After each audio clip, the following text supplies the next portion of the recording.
Dieu a dit, il faut que les hommes se lèvent, n'est-ce pas? Si les hommes ne se lèvent pas, si les hommes ne bougent pas, il fera parler les pierres.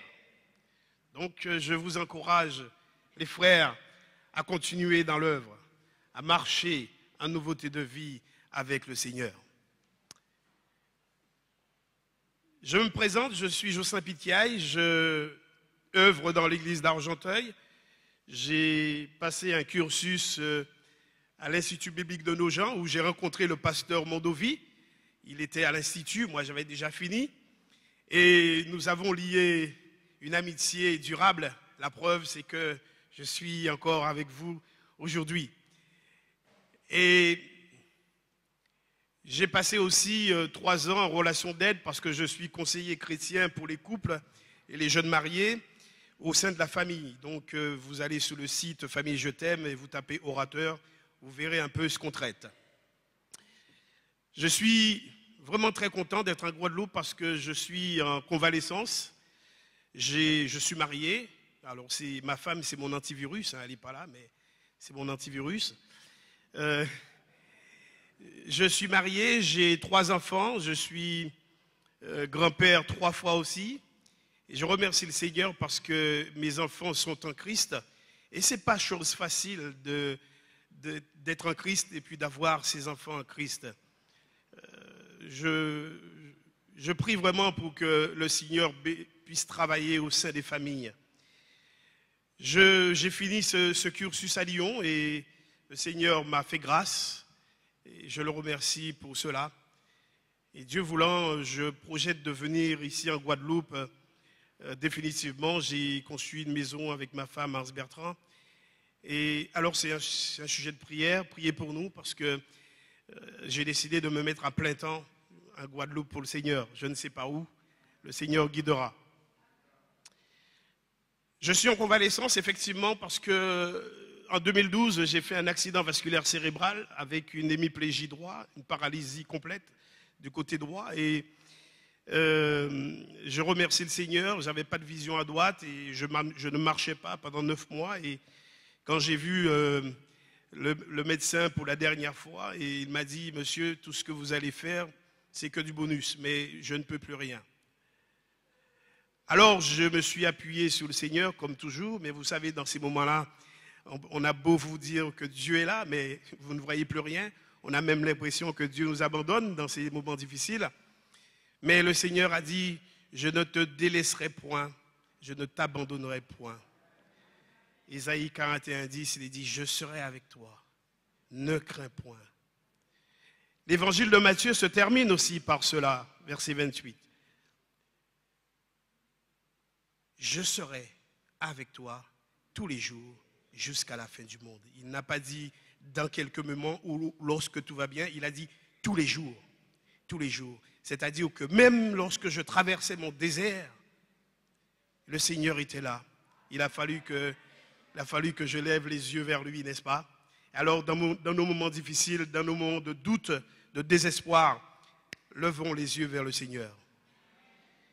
Je voudrais saluer aussi notre frère Jacques Palerme, je ne sais pas où il est. Merci le Seigneur, je vois que le Seigneur travaille encore dans ton cœur et ça m'émerveille encore davantage. Merci pour tes encouragements avant et merci aussi pour le travail que tu as fait en moi. Je vois que vous êtes dans le domaine de la famille. Les hommes font partie de la famille, n'est-ce pas? Ce matin, je vais, si je peux dire, m'attaquer à eux. Mais rassurez-vous, j'ai pris plein mon grade parce que lorsque je préparais cette méditation, le Seigneur m'a donné des gifles et des baffes. Seulement, il faut savoir les prendre. Hein? Il faut savoir les prendre et puis les accepter. Je voudrais vous encourager ce matin, les hommes. Je voudrais vous parler et je voudrais vous reconnaître ce matin en tant que père. Je vous invite à ouvrir vos Bibles avec moi dans Malachie au chapitre 4 et nous considérons le verset 6. Malachie chapitre 4, verset 6.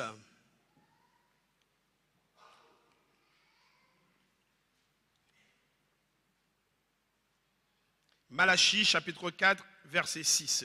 Nous lisons. Merci.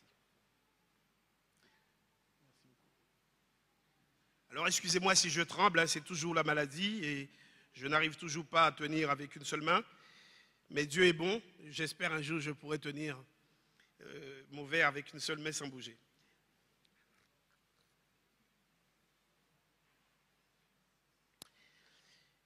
Il ramènera le cœur des pères à leurs enfants et le cœur des enfants à leurs pères, de peur que je ne vienne frapper le pays interdit. Amen. Voilà le texte qui va nous accompagner. Sommes-nous des pères efficaces?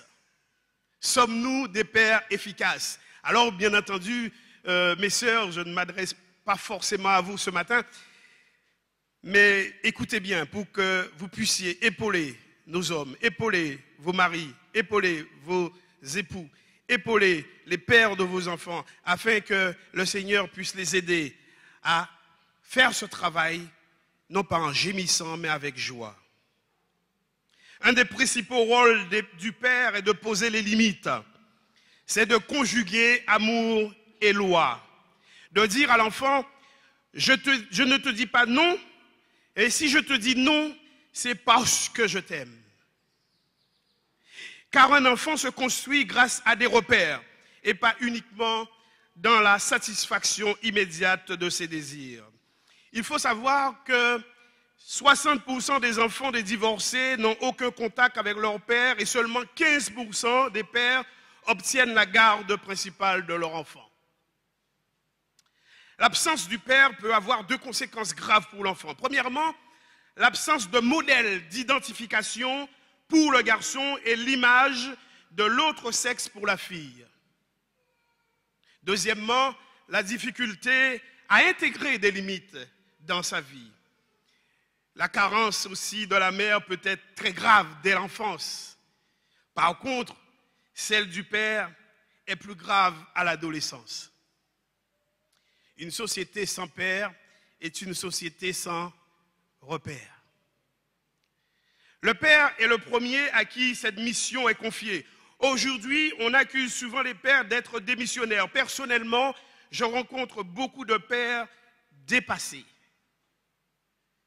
On vit aujourd'hui dans un contexte de pluralisme, des valeurs. Hier, lorsque l'on disait quelque chose à l'enfant, l'enfant demandait pourquoi. Et le père répondait parce que. Maintenant, l'enfant rajoute parce que quoi.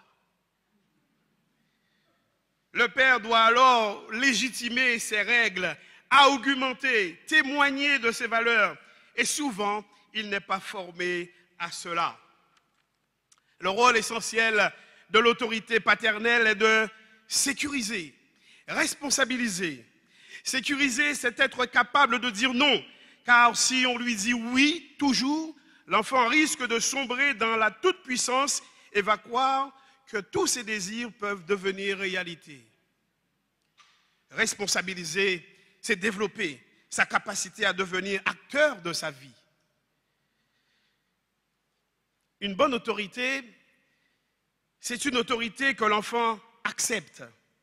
Et pour cela, 3 critères sont nécessaires. Elle doit être bienveillante, c'est-à-dire faire comprendre à l'enfant que le centre de ses préoccupations, c'est pour son propre bien. Deuxièmement, l'autorité doit être crédible. Le père, lui aussi, vit aussi des principes qu'il inculque. Et ce n'est pas « fais ce que je te dis, mais ne fais pas ce que je fais ». Et aussi, elle doit être équitable, juste entre les différents membres de la fratrie. On ne remplace jamais un père, mais on peut effectivement pallier son absence. Le vrai père, n'est-ce pas celui qui éduque, comme j'aime à le rappeler aux enfants des adoptés lorsque je fais les conférences en relation d'aide. Ainsi, dans les familles recomposées, il faut beaucoup soutenir le rôle des beaux-pères, parce que ce sont des hommes, n'est-ce pas? Car les adolescents ont tendance à lui dire « Tu n'es pas mon père, tu n'as rien à me dire ». Légalement, ils ont raison. Mais dans les nouvelles propositions de loi qui sont aujourd'hui en cours d'élaboration à partir notamment du rapport Bruel, il est question de donner au beau-père quelques attributs de l'autorité parentale, en particulier dans les petites choses quotidiennes, comme signer les bulletins scolaires, par exemple. Alors, si je fais un coup d'œil rapide autour de nous pour révéler un petit peu les différents types de pères, j'en ai trouvé 3. Par exemple, un père pense que d'être le chef de la maison signifie qu'il est comme un roi dans un château. Il s'attend à ce que sa femme et ses enfants soient à son service. Son temps est à lui seul et personne ne peut rien lui dicter, ni dans sa conduite, ni dans ses loisirs. Un autre père pense que le leadership dans la famille signifie la domination comme un dictateur. Il insiste que tout se passe à sa manière. Et dans les conflits, il a toujours raison, il ne peut jamais avoir tort. J'ai été ce père-là, jusqu'à ce qu'un jour que ma fille me rappelle à l'ordre. Vous reconnaîtrez sa famille à la minute que vous la verrez. Ce sont ceux qui semblent avoir perdu l'intérêt dans le foyer, qui semblent être abattus, brimés. Quand vous parlerez au plus vieux des enfants, vous découvrirez qu'il soupire avec impatience après le jour où il aura ses 18 ans et pourra quitter la maison. Leur mère a abandonné car elle n'a plus le droit à la parole. Elle a mis sa responsabilité, sa personnalité au pré-mort, plus capable de combattre. Le troisième père ne dirige rien du tout dans la maison. Par conséquent, règne l'anarchie. D'habitude, sa femme, dans un état de nervosité et de frustration, sachant que quelque chose doit être fait, prend la charge avec frénésie. Il s'ensuit que les enfants sont inquiets et inaccomplis. L'homme radote quand c'est le temps de prendre des décisions. Il revient sur sa parole et se dirige vers la sortie à chaque fois que la situation à la maison devient trop dure à maîtriser. Vous en connaissez? Moi, j'en connais. Croyez-moi, il y en a beaucoup, beaucoup comme cela, et des tristesses dans les familles. J'ai relevé pour vous ici, à Moule, 6 principes définis par le leadership familial efficace, qui doivent être mis en action au début de la vie familiale, et un exemple biblique de père efficace. Le premier principe, messieurs, mes frères, les serviteurs, les hommes, les maris, si je suis un père efficace, c'est parce que j'ai délibérément mis comme en étant la plus haute de mes priorités dans ma vie la création des conditions dans mon foyer qui stimuleront mes enfants à grandir à la mesure, stature de Christ. Deuxième principe, si je suis un père efficace, c'est parce que je me suis dévoué moi-même à devenir un instrument et un modèle d'expérience humaine pour mes enfants. Troisième principe, si je suis un père efficace, c'est parce que j'ai aiguisé ma sensibilité aux besoins de ma famille. Je me suis engagé envers les lois de Dieu et fixé un œil prévoyant sur les occasions favorables et les dangers qui les guettent. Je veux m'assurer que chaque expérience familiale édifie mon épouse, édifie ma femme, édifie mes enfants, et je veux par là les aider à mûrir et à grandir en Christ. Quatrième principe, si je suis un père efficace, c'est parce que je remplis la vie de mes enfants avec des perspectives de leur vie qui produiront de la sagesse. Je purge leur vie avec amour des influences malsaines qui ralentissent leur progrès vers la maturité chrétienne. Cinquième principe, si je suis un père efficace, c'est parce que j'ai accepté et affirmé mes enfants pour ce qu'ils sont. Je les apprécie pour ce qu'ils accomplissent et couverts avec affection parce qu'ils sont les miens. Les hommes, les pères, quelle est la dernière fois vous avez félicité un de vos enfants ou votre épouse? À vous, à chacun de répondre. Si je suis un père efficace, sixième principe, c'est parce que je suis conscient que je vis au bord de l'inefficacité et que je dois continuellement aller à Dieu pour la sagesse et l'habilité pour remplir ma tâche de père et d'homme. Oui, nous devrions, en tant qu'hommes, en tant que pères, rester toujours les yeux fixés sur Christ et ne pas nous écarter de la voie dont il nous a tracée.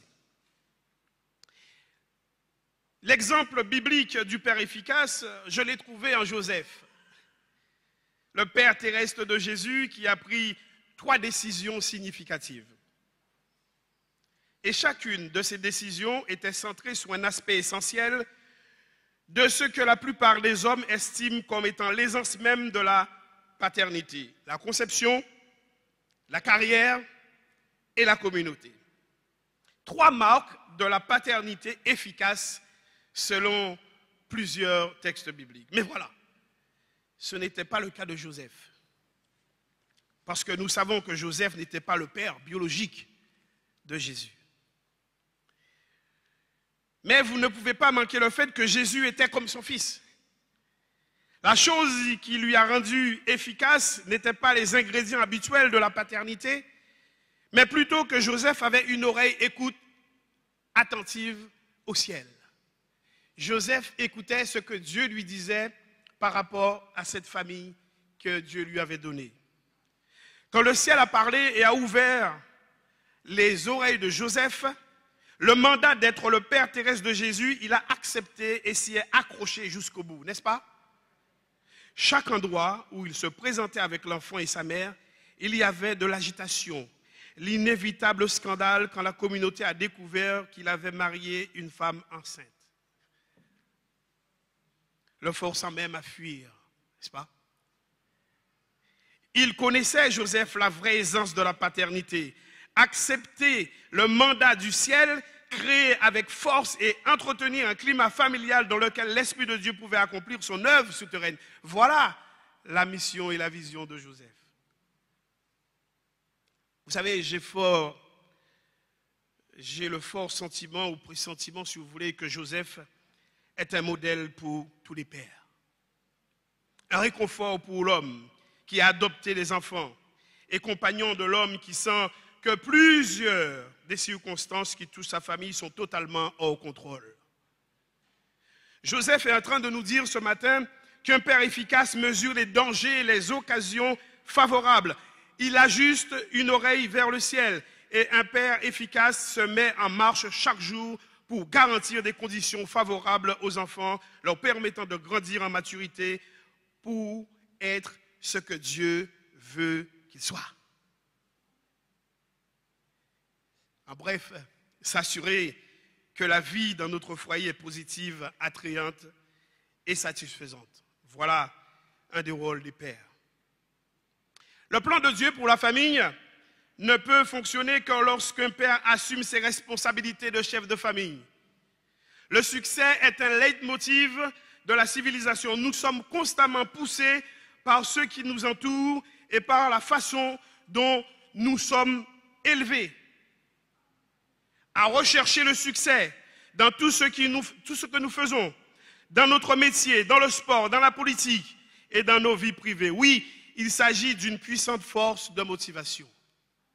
Seulement, aux yeux de Dieu, le succès est bien souvent mesuré avec un étalon tout à fait différent du nôtre. Laissez-moi vous parler de la façon directe à chacun de nous qui sommes pères. Si nous avons du succès dans tous les domaines de notre vie, mais que nous échouons en tant que pères, alors aux yeux de Dieu, nous aurons échoué dans la vie. Dans Éphésiens 6, chapitre 6, verset 4, il nous est dit, et là Paul résume un peu ce verset avec nos responsabilités primordiales, et vous pères, n'irritez pas vos enfants, mais élevez-les en les corrigeant et en les avertissant selon le Seigneur. Alors nous savons qu'aujourd'hui, taper un enfant devient pratiquement un acte criminel aux yeux de la loi. Mais c'est un ordre que le Seigneur nous donne, nous les hommes, les parents. Nous devons corriger nos enfants en les instruisant, en les avertissant. Et si nous préférons faire ce que la loi des hommes nous dit, c'est-à-dire on ne touche plus nos enfants, eh bien, nous les livrons à la merci du diable. Un père a 2 devoirs envers ses enfants. Premièrement, de communiquer. Est-ce que vous communiquez avec vos enfants? Deuxièmement, c'est de l'éduquer. Et l'ordre est important, frères et sœurs. Si les voies de la communication entre nous et nos enfants ne sont pas maintenues ouvertes, notre travail d'éducation de père sera troublé. Il ne suffit pas de les instruire, il faut que nos enfants veuillent bien recevoir notre enseignement. Et pour cela, il faut savoir communiquer avec eux. Afin de maintenir la communication, les hommes, les pères, il y a deux attitudes opposées que nous devons prévenir chez nos enfants. La rébellion d'un côté et le découragement de l'autre. Il nous faut dès lors donner de notre temps et prêter attention à chaque enfant. Il nous faut cultiver la personnalité individuelle de chacun de nos enfants. Car nous le savons, dans une famille, deux enfants ne sont jamais identiques, n'est-ce pas? Une forme de discipline qui fera du bien à l'un écrasera l'autre. L'un acceptera une forme de correction qui ne provoquera que de la rébellion chez l'autre. Fréquemment, lors de mes séances de relations d'aide à la personne avec adultes, j'ai découvert que bon nombre de problèmes des enfants ont leur origine dans une situation où un père avait provoqué son enfant, soit dans sa colère, soit par injustice, soit par indifférence.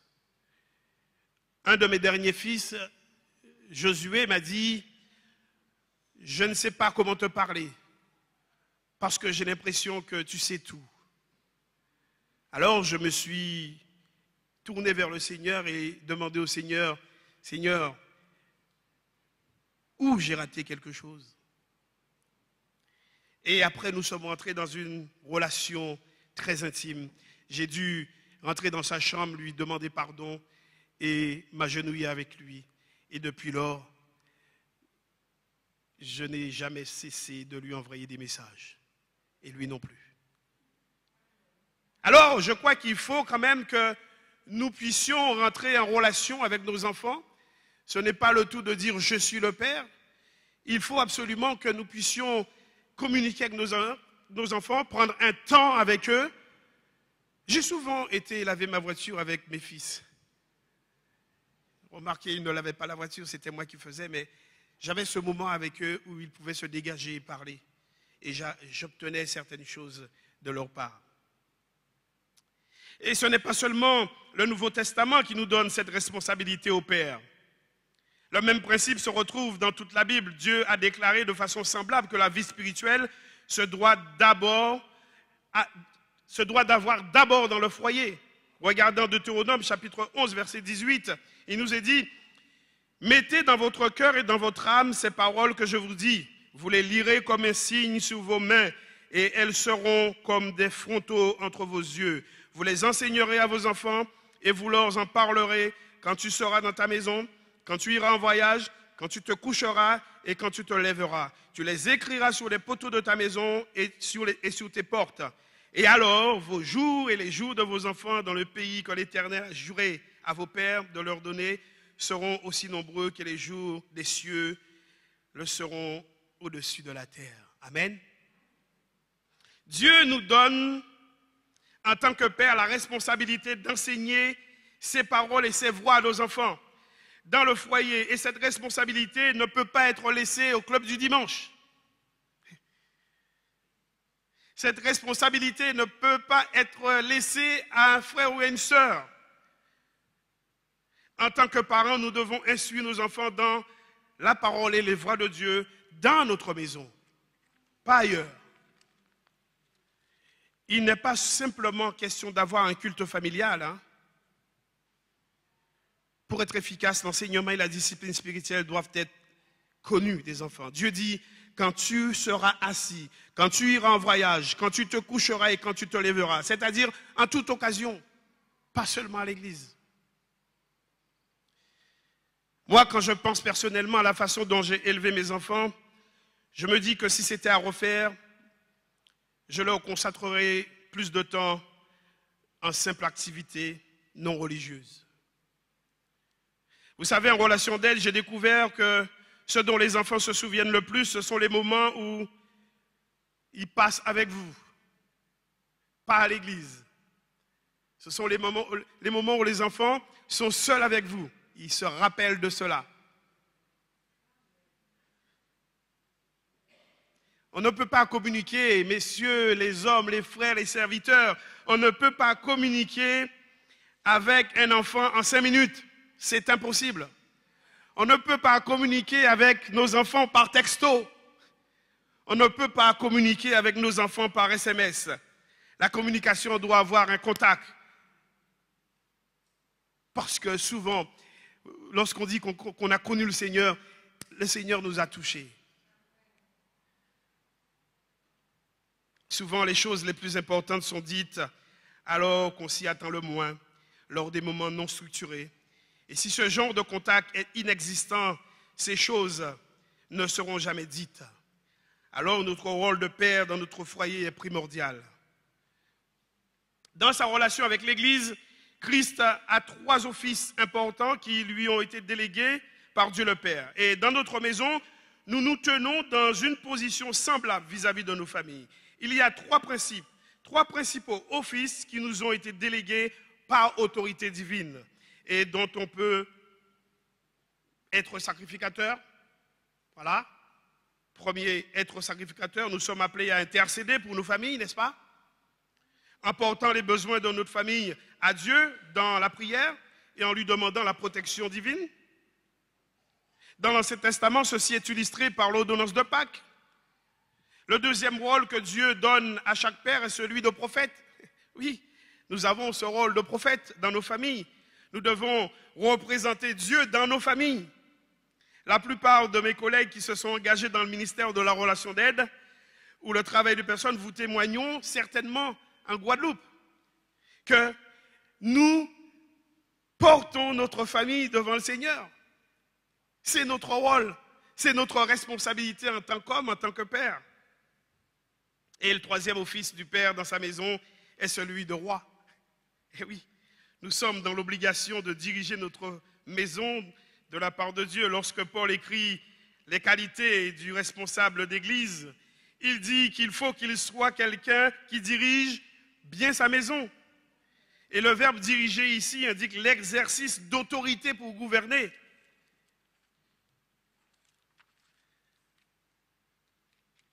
Mes frères, les hommes, écoutez-moi ce matin. Si notre foi ne fonctionne pas à la maison, elle ne fonctionnera nulle part. Si notre foi ne fonctionne pas à la maison, elle ne fonctionnera nulle part. Nous ferons toujours semblant ailleurs. Alors, évitons de donner au monde quelque chose qui ne leur appartient pas. Évitons de leur donner nos enfants. Parce que lorsque nous ne faisons pas ce travail à la maison, nous livrons nos enfants. Parce que, je vais vous dire une chose, si nous ne les éduquons pas à la maison, à l'extérieur, ils sont souvent éduqués. Tous les jours, ils sont éduqués. Et faites le constat. Vous verrez que vos enfants passent plus de temps à l'extérieur qu'à l'intérieur. Et bien souvent, nous avons des enfants, lorsqu'ils sortent de l'extérieur, ils rentrent à la maison, s'ils nous disent bonjour, c'est bien, mais ils rentrent dans leur chambre et ils s'enferment. Et là encore, le monde les éduque par les textos, par les WhatsApp, SMS et tout. Mes frères, nous avons cette responsabilité-là, cette responsabilité d'éduquer nos enfants. Ne laissons pas le monde, ne laissons pas l'adversaire éduquer les nôtres. En Genèse chapitre 18, verset 19, le texte nous révèle qu'il y avait dans le caractère d'Abraham qui poussa Dieu à le choisir de préférence à tous les autres hommes. Dieu nous a choisis. Il est dit, car je l'ai choisi afin qu'il ordonne à ses fils et à sa famille après lui de garder la voie de l'Éternel, en pratiquant la droiture et la justice, et qu'ainsi l'Éternel accomplisse en faveur d'Abraham les promesses qu'il lui avait faites.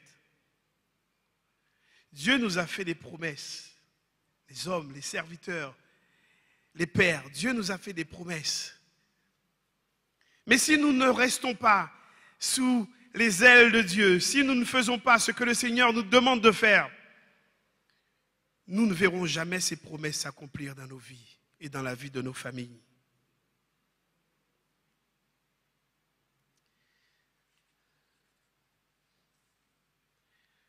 Vous savez, lorsque j'ai commencé ma formation de relation d'aide, j'ai demandé au Seigneur, mais Seigneur, où tu m'envoies?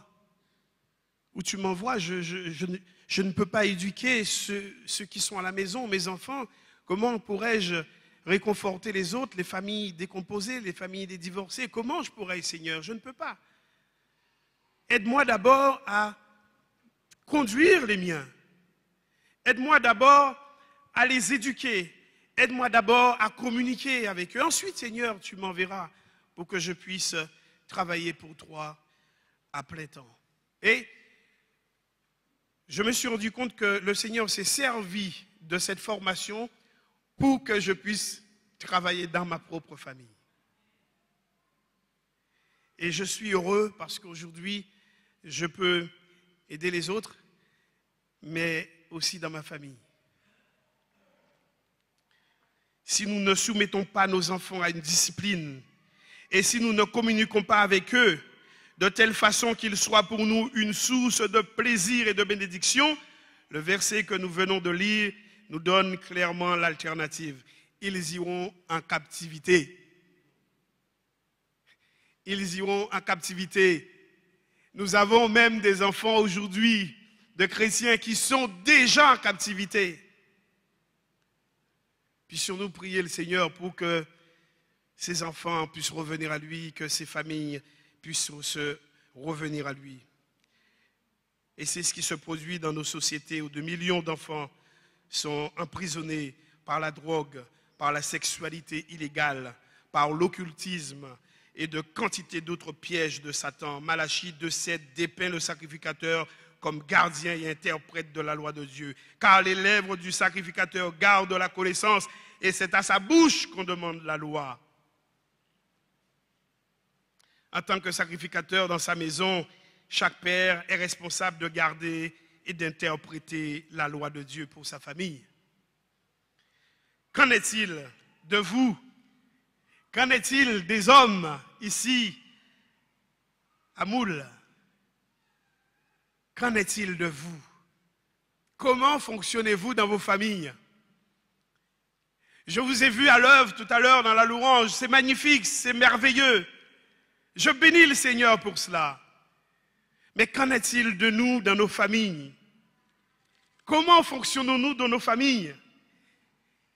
Est-ce que nous privilégions d'autres choses du monde à l'instar de nos familles? Vous savez, j'ai dû abandonner tout ce que je faisais lorsque j'ai compris que ces choses me tiennent captive. J'ai dû laisser tout ça tomber. J'étais joueur de football.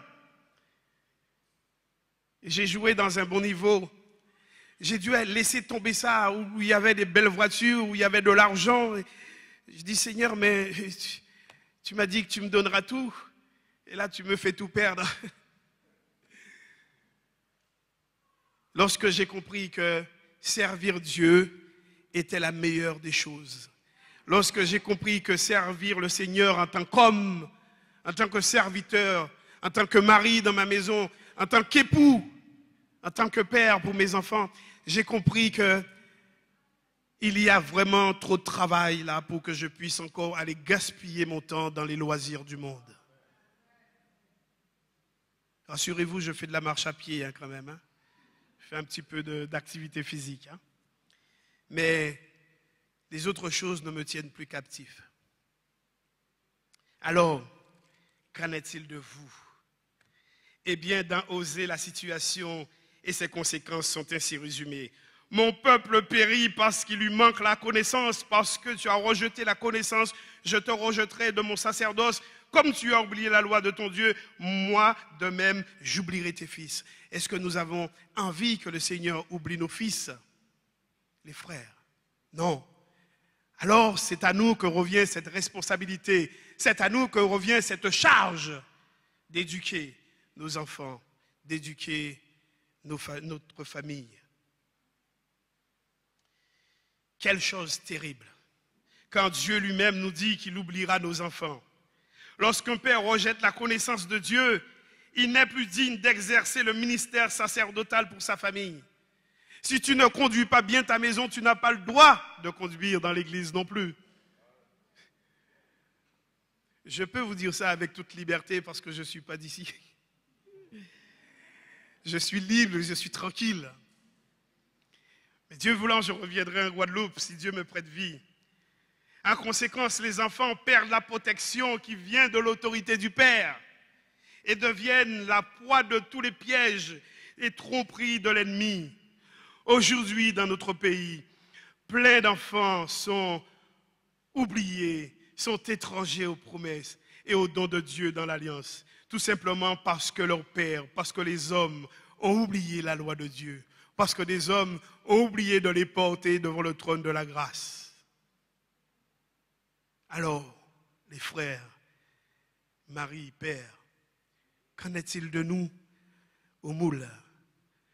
Qu'en est-il de nous à l'église de Calbassier?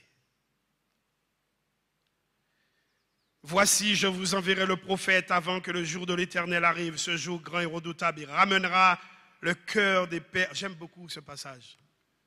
J'aime beaucoup ce passage parce que dans la relation d'aide, lorsque je rencontre les pères, j'ai une séance spéciale père-fils et je cite beaucoup. Il ramènera le cœur des pères à leurs enfants et le cœur des enfants à leurs pères. C'est une promesse. C'est une promesse.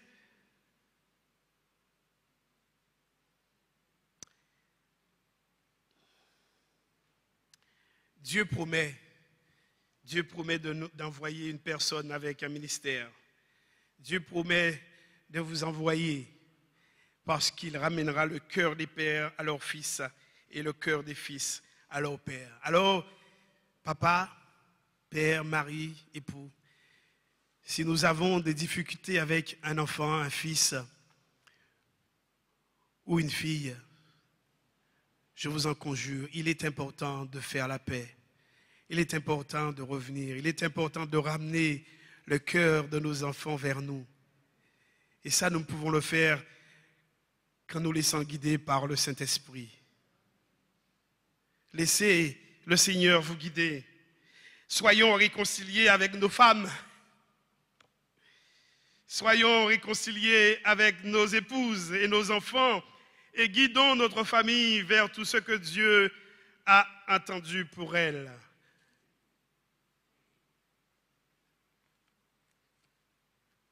Mes frères, dans ma qualité de conseiller chrétien pour les couples, il y a trop de dégâts dans nos familles. Il y a vraiment trop de dégâts dans nos familles et c'est à nous que Dieu a donné cette responsabilité. Nous avons des familles qui ont été déchirées, nous avons des familles qui ont été malmenées. Et le Seigneur a rétabli un certain nombre d'hommes dans la souffrance qu'ils ont passée. Et lorsque nous voyons ces hommes se reconstruire, pas par la force des hommes, ni pas par sa force, parce que l'Éternel est toujours avec lui, parce qu'il n'a pas détourné ses regards du trône de la grâce. Et ce matin, je voudrais vous porter, chacun d'entre vous, devant le trône de la grâce. Et je voudrais vous dire de ne pas laisser l'ennemi éduquer nos enfants, de ne pas laisser l'ennemi faire ce travail à notre place. Parce que non seulement il le fera mal, mais il nous fera aussi mal. Mes sœurs, à vous de nous aider en tant qu'épouse, en tant que mère. Parce que c'est vrai que la famille, ce n'est pas que l'homme, bien si c'est à l'homme que Dieu a donné cette responsabilité. Mais lorsque nous avons une épouse virulente, une épouse difficile, une épouse qui freine notre ministère, comment voulez-vous que nous pouvons être bien dans le ministère que Dieu nous donne?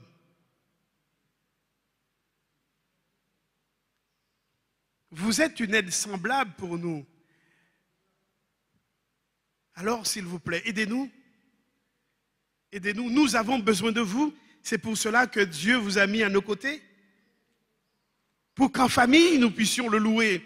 Pour que lorsque nous allons mourir physiquement et que nous allons nous retrouver au ciel, que nous puissions dire au Seigneur, merci. Tu m'as aidé à guider ma famille et j'ai une épouse qui m'a aidé dans le ministère. Merci Seigneur. Alors, je repose la question et je conclus. Comment dirigeons-nous notre famille au Moule? Comment dirigeons-nous notre famille au Calbassier? Sommes-nous différents dans notre famille et quand nous sommes dehors? J'espère que nous prenons à cœur le ministère, mais j'espère aussi que nous prenons à cœur le ministère familial. Que Dieu vous bénisse, que Dieu vous aide, que Dieu vous fortifie, que Dieu vous aide à vous chérir. Vous savez, j'ai appris à dire je t'aime à ma femme. Nous nous sommes mariés en 92.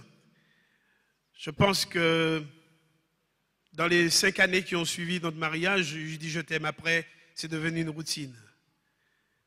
J'ai considéré ma femme comme pratiquement un meuble et peut-être elle aussi. Et c'est peut-être pour ça que le Seigneur m'a dirigé dans cette optique, dans ce ministère de couple. Peut-être pour cela. Et vous savez quoi? Je me suis rendu compte que, excusez-moi mes sœurs, mais j'avais la plus belle femme du monde. Ouais. Il y a des choses que je ne me suis pas rendu compte, que je n'avais pas remarqué chez ma femme. Et quand le Seigneur m'a frappé, quand le Seigneur m'a montré des choses, je me suis dit, mais c'est la meilleure femme qui existe. Vous êtes tout aussi belle, aussi bien, hein? Mais celle que j'ai chez moi, elle est extraordinaire.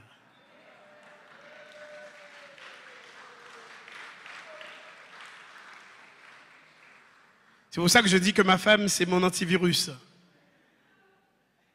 Quand je ne suis pas avec elle, je dis tout le temps, je suis marié. Alors ça freine un peu l'ennemi. Hein? Voilà, je vous remercie, je vous salue et je suis très très honoré. Que le Seigneur vous bénisse, que le Seigneur vous fasse du bien.